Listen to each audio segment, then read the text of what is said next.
এটা খুবই ভুল করছে ছাত্রছাত্রীরা, কারণ একজন শিক্ষামন্ত্রীর বিরুদ্ধে এইভাবে কথা বলা ঠিক না।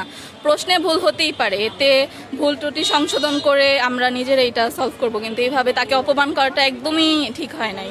আমরা শিক্ষার্থী হিসেবে আমি নিজেই অনেক লজ্জিত যে এটা কি করলো ওরা, এটা একদমই ঠিক হয় নাই। না, হ্যাঁ এটা ভুল করেছে, কারণ উনি একজন শিক্ষামন্ত্রী, ওনার কথার ধরন অনেক যুক্তিসঙ্গত হতে হবে, তার কথায় ভুল থাকা যাবে না, অনেক বিবেচনা করে তাকে কথা বলতে হবে। সেক্ষেত্রে এটা ওনার ভুল হয়েছে। প্রশ্ন অতটা হার্ডও না আবার কঠিন, মানে সহজও না, স্ট্যান্ডার্ড হচ্ছে। যারা পড়বে এখানে অনেক হিউজ পরিমাণ গাইড থেকে পড়তে হবে, তাহলে কমন পাওয়া যাবে। আমি নিজেও সেদিন হচ্ছে জাস্ট রিভিশন করতেছিলাম, হঠাৎ করে হুট করে একটা প্রশ্ন দেখলাম ওইটাই কমন আসছে, অথচ আমি এটা পড়ি নাই। অতএব যারা পড়বে তারাই ভালো রেজাল্ট করবে, আর যারা পড়বে না তারা খারাপ।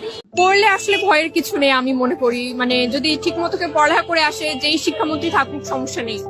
পড়ে এসেছি, দিয়েছি পরীক্ষা, ইনশাল্লাহ রেজাল্ট ভালো হবে, এই আর কি।